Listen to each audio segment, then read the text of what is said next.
we are tracking heavy rain and flooding in and around the Portland metro area. An atmospheric river arrived today, bringing in a large plume of wet weather to southwest Washington and northwest Oregon. Right now, flood watches and warnings are now in effect for several areas in our region. And in addition to the flooding, there is a wind advisory through 4 a.m. Tuesday. Some wind gusts are expected to reach up to 45 miles per hour. Right now, you're looking live at downtown Portland from our standard camera. We've been tracking this winter weather all day and just happy to see there's no water on the lens there. Thanks so much for joining us for ArcPDX at 10 o'clock. I'm Barry Mangold. We begin with that atmospheric river now in full swing. While flood warnings are in place for the Wilson River near Tillamook, as well as Johnson Creek and Sycamore in Clackamas and Multnomah counties, there's a lot to talk about. We're going to break it all down with meteorologist Dave Selesky later on in this show. First, though, we have Jennifer Singh, who joins us live from Johnson Creek in South Portland, where minor flooding is expected by tomorrow morning. Jennifer, you've been talking to folks out there. What's it looking like so far? Well, Barry, right now, as you can probably tell, it is pretty wet and very windy. We're seeing some of those gusty winds, but no flooding just yet. But I will say we have seen the water levels get higher. Like you said, I'm in front of Johnson Creek, actually in southeast Portland, right along Southeast Bell Avenue. And over the course of the past few hours, even out here, we've seen the water levels rise, and you can see that gushing water.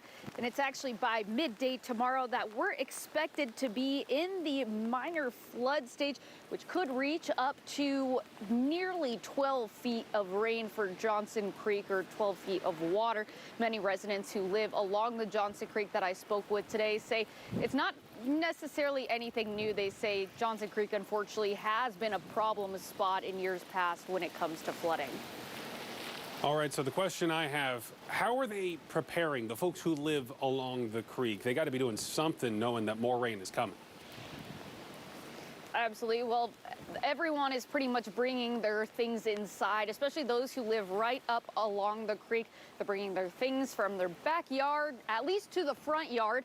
And they're also, people are getting sandbags ready. There are a number of stations actually throughout the city, including at Lentz Park. That's one of them, where there's a pile of sand. You can take a bag and fill up a sandbag yourself and kind of use it along your property line to protect your house. Yeah. I'm sure a lot of people are lining their properties tonight, or at least will be tomorrow. And you mentioned earlier, Jen, that you've spoken with folks who live near Johnson Creek. It's far from the first time that area has flooded. What did the last major flood look like there? Well, the last major flood was in 2015, and I spoke with Nick James, who lives right up against the Johnson Creek for the past more than 40 years.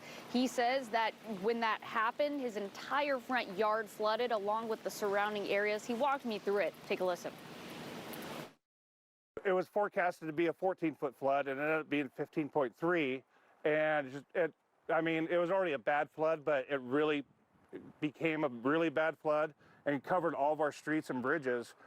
Martins and all this was underwater, and we couldn't go anywhere. We were trapped. And so that's what I'm saying, is be prepared for that. That was a damaging flood, and it's just, prepare for Johnson Creek. Now, if flooding does occur, the National Weather Service is warning people not to drive through those large puddles or any flood areas, saying it's dangerous. And many people are also saying be careful and mindful when you're picking up any leftover debris once floodwaters disappear. I'll have more for you tonight on K2 News at 11. Live in Southeast Portland tonight for ArcPDX, I'm Jennifer Singh. All right. Jennifer, thank you, and our photojournalist Corey Young for being out there tonight. Thank you. Hey, welcome back to our Storm Tracker 2 weather alert coverage with meteorologist Dave Selesky. We were just talking about this in the break. I know we heard from Jennifer and some folks that have lived out near Johnson Creek. They are thinking of the 2015 flood. Obviously, That was a very, very bad flood. Is this comparable to that, very quickly? No. I mean, 96, 1964, 2015, 2007, no. Okay. And the reason for that is because they all occurred at later times in the year, and you had snowpack in the Cascades that was melting which we have very little of. You've been talking about how there's just nothing to melt. Yeah, on the so, I mean, and it's bad. And again, here's the good news. Multnomah County, City of Portland, ODOT, State of Oregon, they've all done a lot of work with flood mitigation to kind of make things better than what they have been in the past. So that's helped out a lot. But that being said, there's still a lot of rain coming down, and there's still some issues we talked about out there. And as you can see right now, there's rain. This is over the last 3 hours. And you see the rain just rolling on through. We're seeing moderate rain.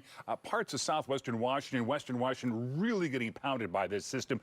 It will begin to sag south, and we have another wave, at least one, maybe two more waves out of this atmospheric river that'll be moving on through over the next couple of days. So our 24-hour rainfall now out of PDX, 1.25, 1¼ inches of rain there, 1.24 inches up in Vancouver. Look at Tillamook. 3 inches in Tillamook. That's gotta be ruining a lot of people's commutes. Now, they're having some reporting difficulties. We haven't got a report out of Astoria, but you have Kelso, which is at 2.12. And notice the rain basically is from about Newport north, the heavier precipitation. Eugene, a paltry amount. They picked up just 2/1 of an inch of rain there in the last 24 hours. In Salem, a little more than 1/3 of an inch of rain. Now, let's talk about the watches and the warnings. And these are going to be in effect for the next several days. The dark green area you see there, Barry, that is our flood watch. That includes much of the Willamette Valley. The brighter green areas, that's where we're now going to be under a flood warning for parts of the Coast Range, also parts of Multnomah County. Could I ask real quick, what is the difference between a flood watch and a flood warning? Warning is more severe, I suppose. Warning basically means flooding is occurring or will be occurring shortly. Gotcha. Flood watch is we're keeping an eye out because water is rising, but so far we're not going to bump it up to a flood warning. So we're going to keep a very close eye on those rivers and streams in the Willamette Valley, but nothing too severe as of yet. Okay, please continue. We're talking about these rivers. Right, so we've got some rivers that are going to flood, and one of them is here locally in the Johnson Creek area, of course, out in southeast Portland where Jennifer is.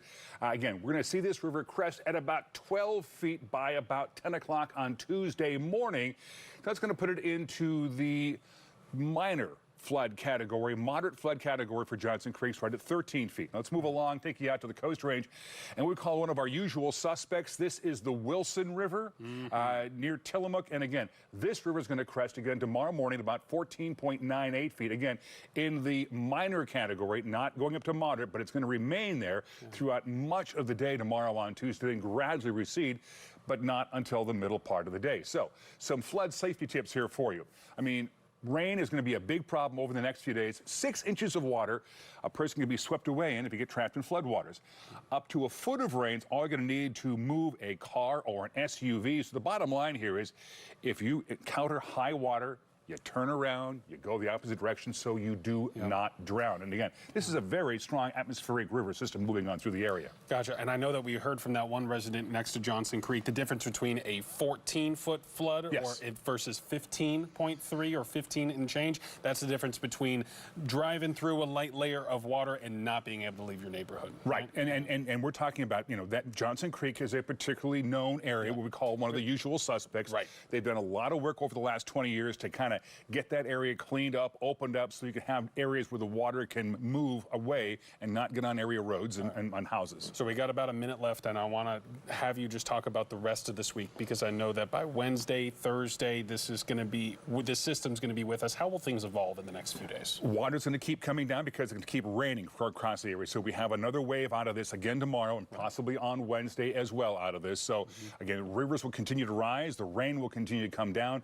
The big thing we're going to have to keep an eye on over the next couple of days, again, you need to be storm ready about this because the rainfall rates are going to be between 1/4 of an inch to 1/2 of an inch an hour. And again, with all this water moving on through the area, besides some fairly gusty winds out there, Newport 43, PDX at 33, same thing in Salem, we have saturated soils right now, Barry. And again, you combine the saturated soils, the rain coming down, and that wind, and that's prime opportunity for seeing trees coming down the power lines, for landslides or debris flows, especially up in the burn scar areas, up into the Coast Range and into the Cascades. Things are just going to only be getting more delicate as this rain comes down. It's going to be very, very busy next few days. All right. Thank you very much, Dave. Great information.